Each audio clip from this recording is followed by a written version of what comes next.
And the mother takes her to an apartment that she's moved to and says, it's time to take a nap. And she said, well, but it's morning. I'm not sleepy. And she said, you're going to take a nap. And she brings her into the bedroom. She puts her on the bed, and the mother lies down on the bed with her. And she says, I'm very warm. So the mother gets up. She takes off her clothes.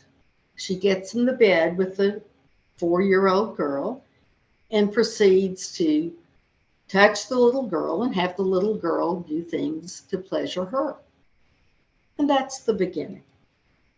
The Ms. Texas Show is a voice of hope for victims, survivors, advocates, and community leaders against gender-based violence to share their stories and resources. We began showcasing life in Texas. Today we are impacting lives not only in Texas, but also around the world.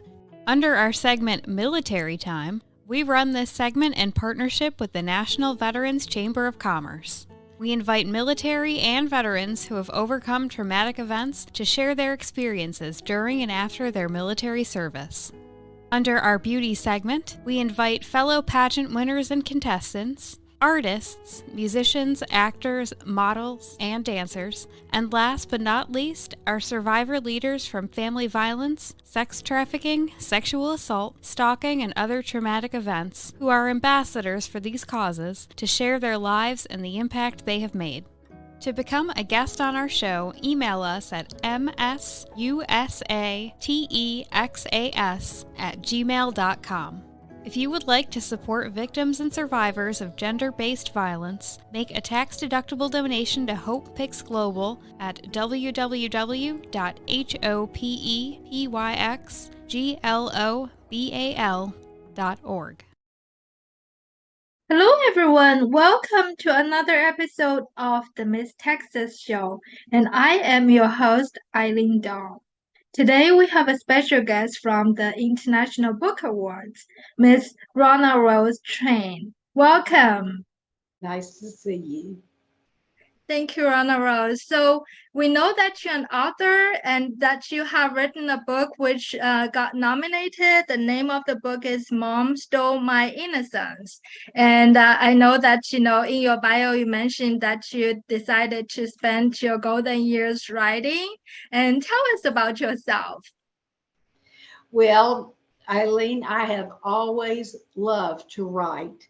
And in our business, we traveled the world and made friends all over the world. In fact, I wrote a book about my friendship with Annie Shin in Taiwan, because people are people wherever you go. And so when I retired after 30 years in our family business, I knew I wanted to write, but I didn't know what to write about. But the universe brought me stories. My first book is The Miracle Known as Ed Levine. Ed was a colleague of ours, and he read everything I ever wrote, all my travel journals, all my little pieces about experiences that I had. And he said, I've had a very interesting life. Somebody should write my story. And I said, well, I'd be happy to do that. And we came to an agreement. And I wrote this man's fascinating and inspiring life story. And I won't tell you about it. I hope someone would be interested to buy it and read it. But Ed was the first book I wrote about someone else. And I learned a lot. I joined critique groups. I learned how to self-publish because I have no patience, and I couldn't find a publisher or an agent the first week I tried. And I said, I'm going to do it myself. And I've learned a lot in the 5 years since I wrote The Miracle Known as Ed Levine. Then we have friends from college. We've known them for 60 years, and they went to jail. They were convicted of money laundering and mail fraud. They say they're innocent. And we said, write your story. And after they read the miracle known as Ed Levine, they called me and asked me to write their terrible story of the FBI and the judge being on their case, literally, and they went to jail and served their sentence. So whether they're guilty or innocent, they paid the price.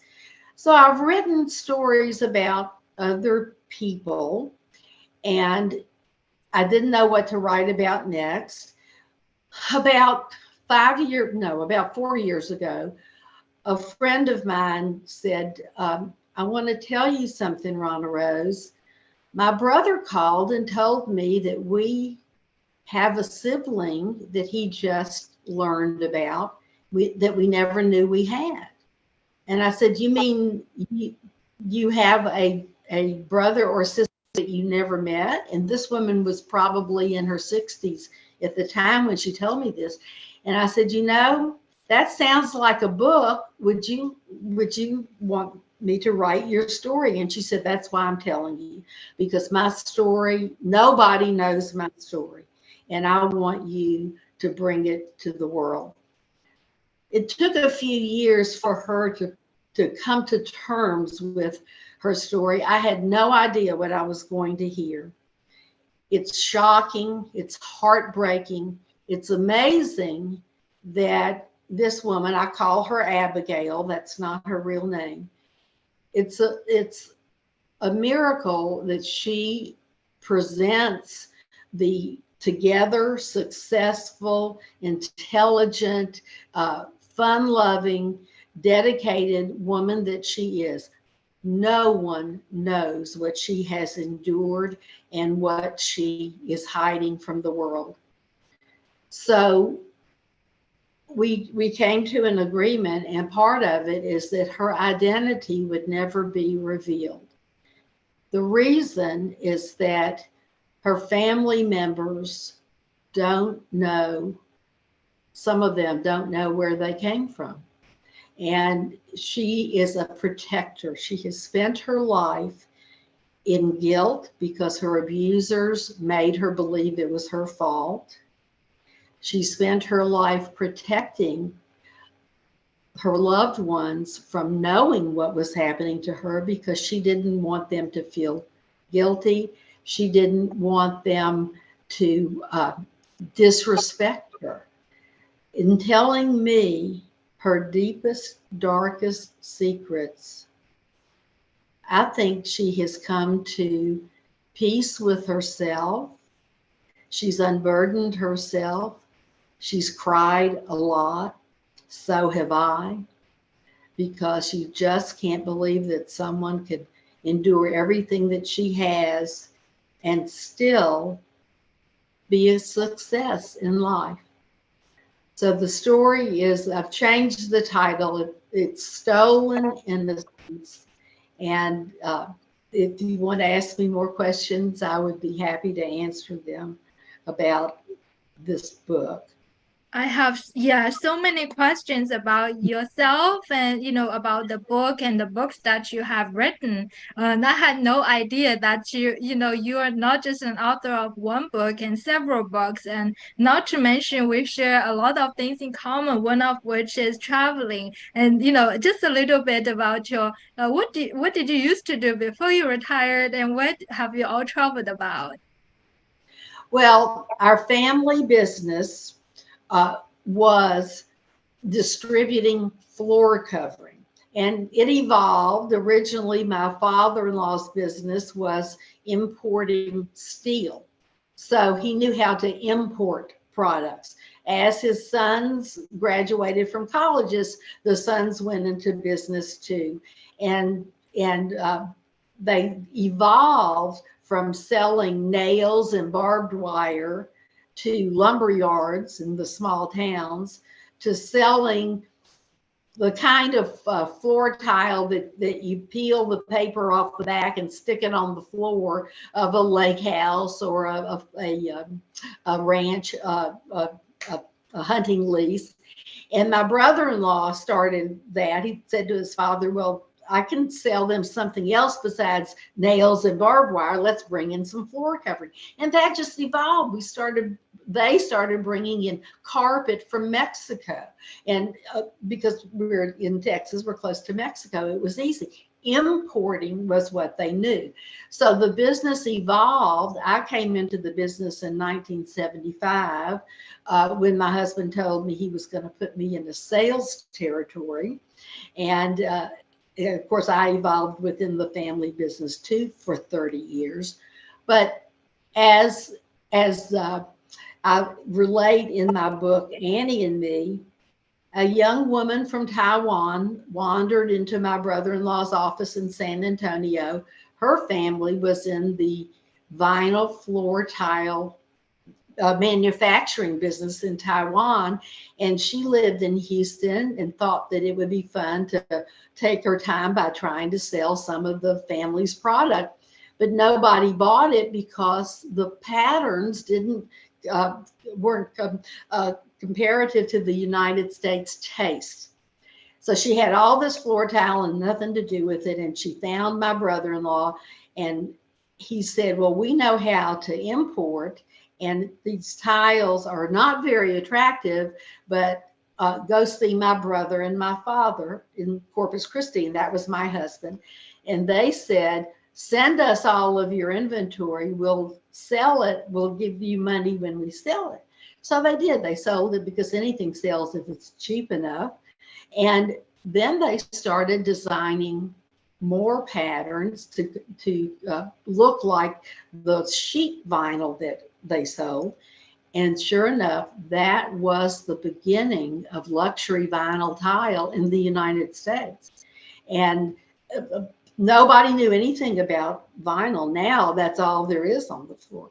But my husband and my brother-in-law traveled abroad to Germany first to trade shows. Our salesman in Texas took that tile to the apartment industry, to any place that needed something cheap and fast to put on the floor. And it grew. So our family grew into a full line floor covering distributor and manufacturer. And we sold in 55 different countries and all over the United States to other distributors. And in doing so, we traveled. I worked a trade show in Paris and in Germany, and we traveled to Asia many times. And of course, my husband and brother-in-law many more times than I did, and made wonderful friends, which I wrote about in my book. And just meeting people everywhere was the gift of being in that business. So when I retired, I thought, well, and I retired because my son was the CEO when we sold the business. And I thought, I've got all of my travel journals. I have a lot to write about. But then my friends asked me to write their stories. And that's what I have found great satisfaction in bringing their stories to the world. That's amazing. You know, it sounds like you have traveled not just a little bit around the world in different continents. And yeah, I must admit that I am a big fan of the vinyl pattern on the floor tile, because I mean, it's not just like cost effective, but also like I love it in the wet area, like the entrance way, and you know, particularly in the pattern. Yeah, that's amazing. And thank you for introducing that to me. I had no idea that you or your family are the ones who actually, you know, started this. That's just so amazing.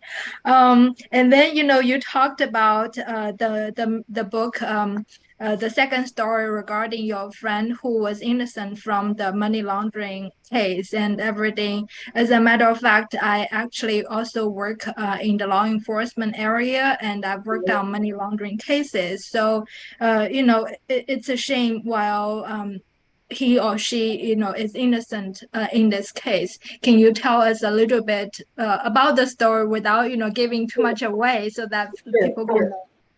I call this the injustice system. And by the way, this book won a finalist award in the Reader's Favorites book contest last year. So I'm very proud of that.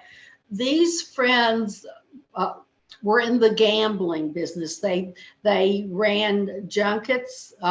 They chartered planes and flew people to Las Vegas, Atlantic City, Tupelo, Mississippi, wherever there was gambling. And they then got into the casino ship business, and they bought casino ships and sailed them out, most of them out of Myrtle Beach and I think out of another port in Florida. And like you buy a house, they had mortgages to buy these ships. And they met a man who was a friend of a friend who was a banker in Ohio, and that man loaned them the mortgages, and he became their good friend. They made him treasurer of their business, and they had a very successful business. They planned to retire. They were in their late 60s at the time, and they planned to retire soon and live well for the remainder of their lives.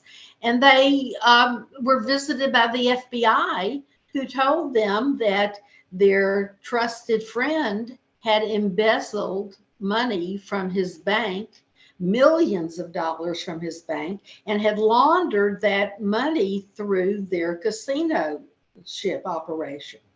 They had made him treasurer of their company, and he handled their money more than apparently he should have.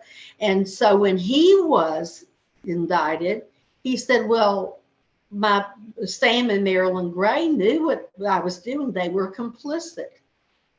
And they were not able to prove otherwise because the government froze all of their assets, confiscated what they could. They had no way to pay good attorneys. They were dependent. Sam was dependent upon a public defender, and Marilyn also, and they literally slept or didn't do any research or discovery. And Sam and Marilyn were both convicted.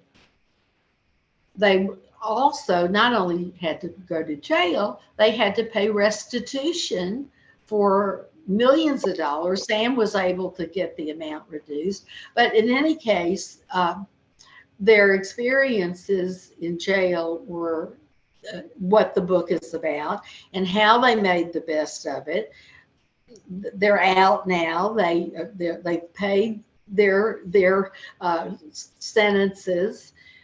They're the worse for wear, but it's over, mostly over. From time to time, they get a bill that they owe more money, and they fight it, and it goes away, hopefully.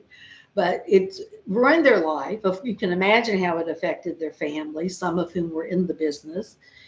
Marilyn was only indicted because she signed the payroll checks. Wow. So it's a tragic story, but it's a story of resilience and how two people who are wrongly accused can at least make the best of it. So I'm honored that they trusted me to write their story. Well, thank you for sharing that, and congratulations. While this is like a tragic story, the book won the finalist award, and I'm just like, I'm speechless about you, from what you have done, travel around the world, a businesswoman, and now being the voice for the voiceless, which is really literally what the International Book Awards is about. It tells the story for those people who are not in the position you mentioned, we call her Abigail, who is not in a position to speak out because of her protection reasons, because of her guilt. And I'll be honest, guilt and shame plays a huge role in these kind of situations. While we don't want to give away too much of, the story, can you tell us a little bit what this is about, what the book is about, what her story is about? Right. I would be happy to. It starts out not the book starts out, but the story starts that she and her brother lived with her family. She didn't know exactly the relationships because the woman and man who took care of them were so much older than the other people, than the other children's parents that they met in church. So, but they were loved. They were like from since they could remember, they lived with this family. One day, the mother figure, whom she calls, I call her Daisy in the book, says, Abigail was about 4 years old at the time. Abigail, put on your church outfit because you're going to go spend the day with your mother. Well, this one day, this woman had come to live with their family. Abigail didn't know who this woman was, but she was living in their house with them. And the Daisy said, "You're going to go out with your mother." And Abigail said, "Well, why aren't you dressed, Daisy, or dressed up?" And Daisy says, "Oh, I'm not your mother. Barbara is your mother, the woman who had come to stay." And so the little girl didn't understand that. Daisy said, "I'm your grandmother." Said, "Well, is Papa my father?" "No, he's your grandfather." "Well, is Billy my brother?" "Yes, Billy's your brother." So she has a brother. She has these parents, or she thought they were parents. Well, what about Joyce and Brett? These are much older people who live in the house. "Well, they're your aunt and uncle." So Joyce is a teenager, Brett is in divinity school. So she goes with her mother, and she doesn't know where she's going or what's going to happen. The mother takes her to an apartment that she's moved to, and says, "It's time to take a nap." And she said, "Well, but it's morning. I'm not sleepy." And she said, "You're going to take a nap." And she brings her into the bedroom. She puts her on the bed, and the mother lies down on the bed with her. And she says, "I'm very warm." So the mother gets up. She takes off her clothes. She gets in the bed with the 4-year-old girl and proceeds to touch the little girl and have the little girl do things to pleasure her. And that's the beginning. After it's over, she tells her, "Now you take a nap," and then tells her to dress to go back to Daisy. And she said, "This is our secret. You must never tell. If you ever tell anyone, they will send you away." And that was enough to haunt that little girl for the rest of her life. She was guilty. Whatever happened, she knew. She was 4 years old. She knew it was wrong. She had begged her mother to stop, but she wouldn't. And the mother took advantage of every opportunity to repeat the scene. And as the girl got older, it got worse. And that is just the beginning of many years of abuse in many ways. And as shocking as that scene is, there's more. So all I can say is this story is I don't even know how to describe it. I'm sure there are other stories like this, but the real Abigail told me about her life because she hopes to encourage even one person who's being abused to speak up, to know that it's not their fault. They should not believe the abuser. How can you not believe the abuser? But be strong and be encouraged to tell someone. Also, maybe there's someone watching this who is suspicious and thinks maybe there's abuse going on, that they can intervene. That's the purpose of Stolen Innocence, and that's why I'm talking to you. Thank you. Thank you so much, Ronarose. I think this is so powerful itself.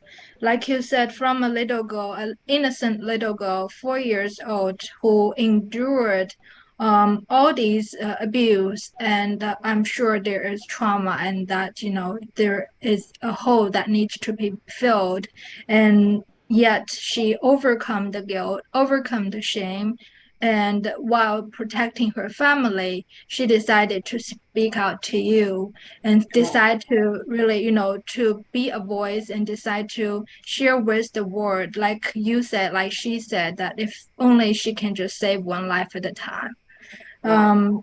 This is just so amazing. And I just, wanted to talk more about also the guilt and the shame. And, she talked about it's not your fault. And what do you, you mentioned about our audience who might be watching, and they might be going through, or they might know someone who are going through the same thing. But with this story, with this podcast, they said, you know what? This is not my fault. And what would you tell them? What do you think Abigail would want to tell them? Well, I know what she would want to tell them because I asked her.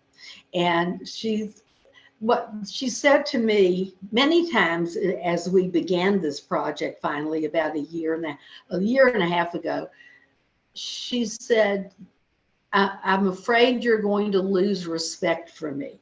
If you know what I've endured, you're going to think that I allowed it, that I didn't stop it, and you're going to lose respect for me. And to the contrary, I am so in awe of her strength and her fortitude and how she has led her life to help other people, to be a very successful woman in so many ways, all the time hiding this trauma that is so deep within her that I have nothing but admiration for her. So the message that I relay in her place for her is, don't let your abuser ruin your life. Don't believe what they tell you, and don't allow them to do that. If you're a child, someone will believe you. If your parents don't believe you, if your teachers don't believe you, if your clergy don't believe you, there's a teacher, there's a neighbor, there's a parent of a friend. Someone will believe you because you need to stop the cycle. And that's the message. Speak up. Thank you. It's so well said. Speak up and stop the cycle, because someone eventually will believe you, and don't let your abuser win. And it's so true. I have in our podcast, myself and some of our co-hosts has interviewed many of the survivors. And while it's very sad that this is happening so much, and this is what pretty much our show is about, and being the voice of hope for victims and survivors, shall we call, right? We call them thrivers today. That's, like Abigail, who is a successful woman and helping others in so many different ways. And everyone come out and shine in their own ways. And I'm sad to share that she's not alone. I'm sad to share that I have interviewed myself, Dr. Greg Williams, who had a similar story when he was a boy, and what his dad did to him, and much more. And today, when you said he was afraid, that's exactly what he was afraid. And for men and women, it's like they were very afraid they will lose the respect, because unfortunately, our society placed the blame on our victims. And that's why it's so important that we have this podcast. We have people like yourself who are being the voice for the voiceless, and who will bring the hope and the light at the end of the tunnel, because we want to let you know that there is hope and light at the end of the tunnel. But yeah, this is amazing, Ronarose. I am excited to read about this book myself. Actually, you talked about the shame and the guilt. I'm finishing up my book, and in my book, it will include also the shame and the guilt, and honor and the shame. And I can't wait to read your book and about her story. Do you have any future plans about other books that you can maybe share with us? Well, actually, Stolen Innocence is not yet published. I could publish it myself. It's about getting the story to people whom it could help. And I don't know how to market it. I've done a lot of research. I'm hoping that this podcast will reach people that whom it could help. But I want a publisher or an agent to take an interest. I've submitted the manuscript to the book contest, not the published book, because this is not a book for my circle to read and tell me I've written a fascinating book. I have, but the purpose is to get it in the hands of the people it could help. So I'm hoping to do that. I'm hoping with the recognition when I win a whatever prize I hope to win, that it will gain the attention of someone who can help me get this book out. So I really thank you for interviewing me, because it's been a pleasure for me. But I think that Abigail and I stand together in trying to help other people. And I think this is a good way to reach many. Thank you so much, Ronarose and Abigail. I'm sure you'll be listening, and I'm speaking to you as well. And like Ronarose said, and like yourself said, you're not alone. And I myself am a survivor myself, and that's why it gave us the drive to do what we're doing today. And if we can all do a little bit share of in ourselves and to help the world. And if we can save one life at a time, the world will be a better place and our children will be free. But definitely, in my heart, you are a winner already. And I wish you the best of luck for the book. You mentioned to our audience. So please, if whoever you're listening in, if you're a publisher, I would love you to reach out to Ronarose, and we're going to have her information in the content section below. And also, before you leave, do you have any takeaways or call to action for our audience besides what we have already talked about? Well, first of all, about myself, I am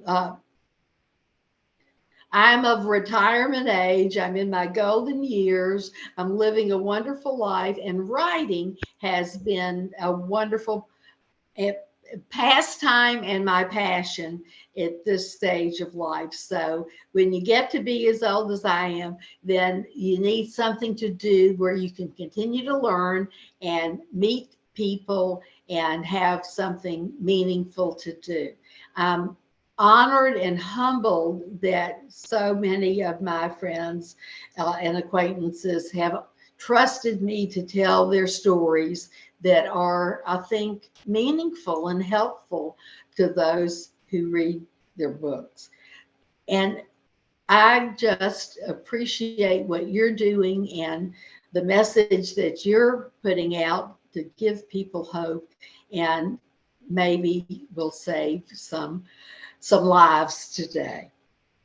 We will. We will. Well, thank you again, Ronarose, for your time and for sharing this story and powerful story. And thank you, Abigail, for bringing the story to us. And this is the Miss Texas Show. I am your host, Eileen Dong.